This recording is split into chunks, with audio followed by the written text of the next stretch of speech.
Hi friends, this is Poonam Kashyap. Welcome to my channel history made simple. तो चलिए शुरू करते हैं आज का हमारा वीडियो। बट उससे पहले वीडियो को लाइक कर दीजिए, शेयर कर दीजिए और चैनल को सब्सक्राइब भी कर दीजिए। तो चलिए देखते हैं पहला सवाल क्या है। निम्नलिखित कथनों में से कौन सा एक मेगास्थनीज की इंडिका में नहीं मिलता है? पहला है, भारत में फल और अन्न का उत्पादन वर्ष में 2 बार होता था। दूसरा, भारतवासी अन्य लोगों पर आक्रमण नहीं करते, ना ही अन्य लोग भारतीयों पर आक्रमण करते थे। तीसरा, भारतीयों में जनजातियों की संख्या 118 है। और चौथा, सोना खोदने वाली चींटियों की त्वचा चीते की त्वचा जैसी होती है। तो फ्रेंड्स, इसका जो सही आंसर हो जाएगा, जो इंडिका में नहीं मिलता है जिसके बारे में, वो होगा ऑप्शन नंबर सी। भारतीयों में जनजातियों की संख्या 118 है। चलिए अगला देखते हैं। इसे हमें सम्मिलित कर लेना है जल्दी से। तो पहला हो जाएगा गुड़ पुरुष का, हो जाएगा फ्रेंड्स गुप्त दूत, ये। और दूसरा का हो जाएगा संस्था का स्थिर गुप्तचर। संचार का हो जाएगा भ्रमणशील गुप्तचर। और रूपा जीवा का हो जाएगा गणिकाएं। तो हमारा ऑप्शन नंबर सी जो होगा इस हिसाब से सही हो जाएगा। चलिए अगला देखते हैं। निम्नलिखित में से कौन से मौर्य काल की भौतिक संस्कृति के आधार पर थे? एक, लोहे का अत्यधिक प्रयोग। दूसरा, आहत सिक्कों का बाहुल्य। तीसरा, उत्तरी काले पॉलिश वाले मृद भांडों की प्रचुरता। चौथा है पकी हुई ईंटों का प्रयोग। और पांचवा है वलय कूपों का प्रयोग, जो गुसल खाने में, नाली में और कूड़ेदान में जो यूज़ हुआ करता था, उसके बारे में है। तो फ्रेंड्स, इसका जो सही आंसर होगा वो होगा ऑप्शन नंबर डी, ये सभी 1 2 3 4 5 लाइन से। चलिए अगला देखते हैं। मैगस्थनीज कहता है, भारत में दास प्रथा नहीं थी। यह उक्ति इसलिए कही गई होगी क्योंकि पहला, भारत में दास प्रथा का अभाव था। दूसरा, भारत में दास प्रथा उस पराकाष्ठा पर नहीं थी जैसी कि उसने ग्रीस में देखा था। तीसरा, यह उसके जनश्रुति के आधार पर लिखा। और चौथा, वह केवल राजा और संभ्रांत लोगों के साथ राजधानी में घूमता था। तो फ्रेंड्स, इसका जो सही आंसर होगा वो होगा ऑप्शन नंबर बी, कि उसने जो दास प्रथा जिस लेवल की ग्रीस में देखी थी उस लेवल का उसको इंडिया में नहीं मिला, इसलिए उसे लगा कि यहाँ पे दास प्रथा थी ही नहीं। तो चलिए अगला देखते हैं। इसे सम्मिलित कर लेते हैं हम लोग। ये आई थिंक्स कुछ गलत है, तो इसको हम लोग फिलहाल के लिए छोड़ देंगे। चलिए नेक्स्ट पे मूव करते हैं। निम्नलिखित में से कौन सा युग्म सम्मिलित नहीं है? पहला, आटविक वन विभाग का अधिकारी। दूसरा, नागरिक नगर प्रशासन का सर्वोच्च अधिकारी। तीसरा, अंतपाल साम्राज्य की सीमाओं की रक्षा का अधिकारी। और चौथा, कर्मांत सैन्य विभाग का उच्च अधिकारी। तो जो सम्मिलित नहीं है फ्रेंड्स, वो होगा कर्मांतक, ये आखिरी वाला। ये सैन्य विभाग का नहीं, उद्योग एवं कारखाने का अध्यक्ष होता था। ठीक है, उद्योग और कारखाने का।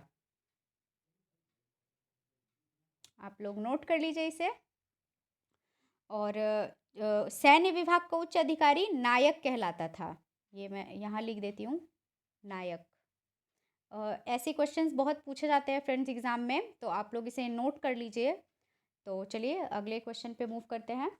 तो इसे हमें सम्मिलित करना है। प्रथम शिलालेख बलियों की भत्सरना। तृतीय शिलालेख धर्म के सिद्धांत। पंचम शिलालेख धर्म महामात्रों की नियुक्ति। और सप्तम शिलालेख अशोक की तीर्थ यात्राएं। तो फ्रेंड्स, ये ऑलरेडी अरेंज है, तो इसलिए हमारा ऑप्शन नंबर सी जो होगा इसका कूट का सही हो जाएगा। चलिए अगला देखते हैं। निम्नलिखित कथनों पर विचार कीजिए। पहला है, शौरसैनी मौर्य न्यायालय की राजभाषा थी। दूसरा, अपभ्रंश का प्रयोग मध्यकाल में गुप्त काल के जैन लेखकों द्वारा काव्य रचना के लिए किया गया था। तीसरा, तेलुगु कृष्णदेव राय के अंतर्गत विजयनगर के न्यायालय की राजभाषा थी। तो फ्रेंड्स, इसमें जो है दूसरा और तीसरा वाला जो हो जाएगा वो सही हो जाएगा, ये। तो इसलिए हमारा ऑप्शन नंबर सी इसमें सही हो जाएगा। चलिए अगला देखते हैं। निम्नलिखित में से कौन से एक विकल्प में अशोक के स्तंभों में सामान्य रूप से पाए जाने वाले सही लक्षण दिए गए हैं? पहला है वर्गाकार आधार पर अष्टकोणीय आकार। दूसरा, कांतिमय पॉलिश तथा एकाश्म। तीसरा, कांतिमय पॉलिश। और चौथा, कांतिमय पॉलिश तथा वर्गाकार आधार। तो फ्रेंड्स इसका सही आंसर हो जाएगा ऑप्शन नंबर बी, कांतिमय, पॉलिश तथा एकाश्म। चलिए अगला देखते हैं। मौर्य शासकों ने किन विभागों की स्थापना करके सैन्य संगठन की दृष्टि से एक अभिनव कार्य किया था? पहला नौसेना, दूसरा परिवहन और सैन्य रसद विभाग, तीसरा है ए और बी दोनों, और चौथा है सेना चिकित्सा तथा परिचारिका दल। तो फ्रेंड्स इसका सही आंसर होगा ऑप्शन नंबर सी, ये ऊपर के दोनों कार्य किए थे उन लोगों ने। तो चलिए नेक्स्ट देखते हैं। अपने समकालीनों को उपहार देने वाला राजा, और ये उपहार थे, ठीक है। तो चलिए इसे हम मिला लेते हैं जल्दी से। तो सेंट्रोकोटस का हो जाएगा 500 हाथी, और सेल्यूकस का हो जाएगा एरियान का एक बड़ा भाग, और अम्भी का हो जाएगा फ्रेंड्स मुद्रांकित चांदी के 80 टैलेंट, और एंटीओकस का हो जाएगा फ्रेंड्स मीठी मदिरा और सुखाए गए अंजीर। तो हमारा ऑप्शन नंबर सी जो होगा ये सही हो जाएगा।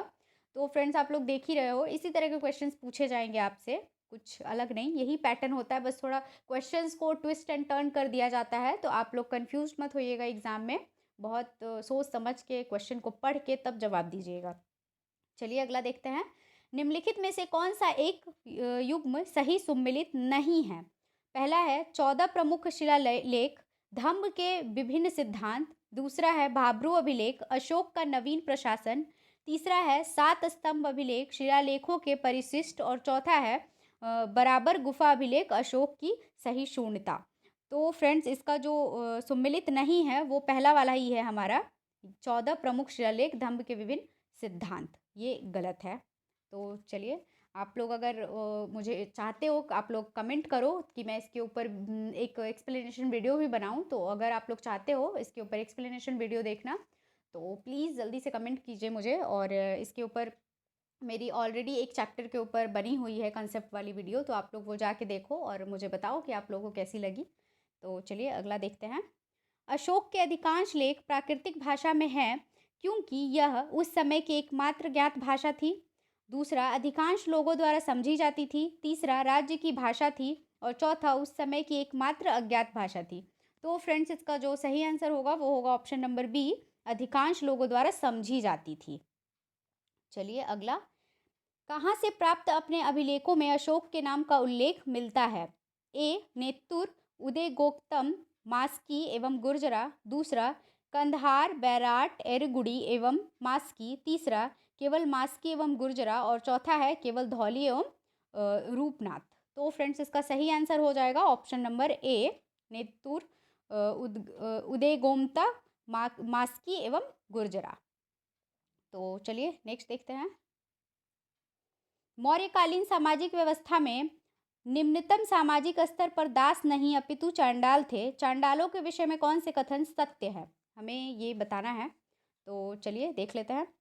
पहला है उनके जातीय नाम का सीधा संबंध उनके व्यवसाय या कार्य से था। दूसरा, उन्होंने सामाजिक बहिष्कार की स्थिति स्वीकार कर ली थी। तीसरा, वे अपने परिवारों के साथ नगरों के बाहर रहते थे। और चौथा, उन्हें कोई धार्मिक कर्मकांड करने की अनुमति नहीं थी।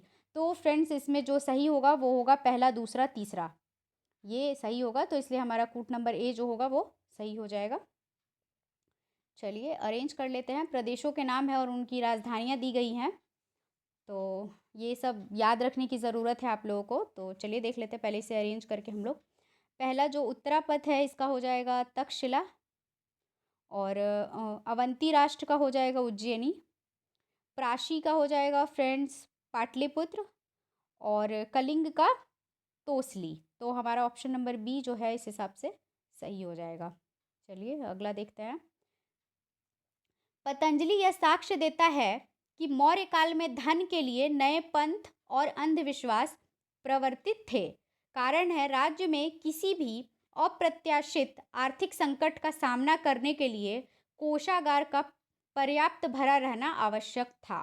तो फ्रेंड्स ये जो दोनों सही बातें हैं, बट आर जो है वो एक ही सही व्याख्या नहीं करता है बस। तो इसलिए हमारा जो ऑप्शन नंबर बी होगा वो सही हो जाएगा। चलिए अगला देखते हैं। अशोक के शासनकाल में कुमार निम्नांकित स्थानों में नियुक्त थे।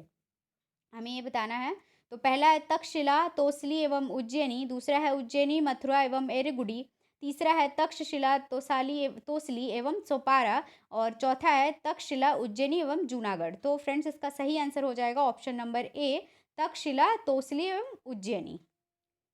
चलिए अगला देखते हैं।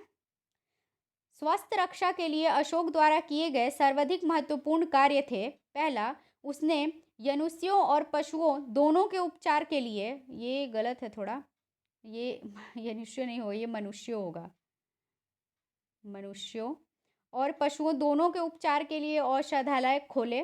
दूसरा, उसने औषधीय प्रयोजनों के लिए आवश्यक जड़ी बूटियों तथा वनस्पतियों की खेती करवाई। तीसरा, ए और बी दोनों, और चौथा है उसने अपने समूचे साम्राज्य में सुरक्षित पेयजल की व्यवस्था की। तो फ्रेंड्स इसका सही आंसर हो जाएगा ऑप्शन नंबर सी, ए और बी दोनों। तो फ्रेंड्स आज की वीडियो में बस इतना ही। होप आप लोगों को मेरी वीडियो पसंद आई होगी। तो अगर वीडियो पसंद आई है तो जल्दी से वीडियो को लाइक कर दीजिए, शेयर कर दीजिए और चैनल को सब्सक्राइब भी कर दीजिए। तो मिलते हैं हमारे नेक्स्ट वीडियो में। Till then tata, bye bye, take care.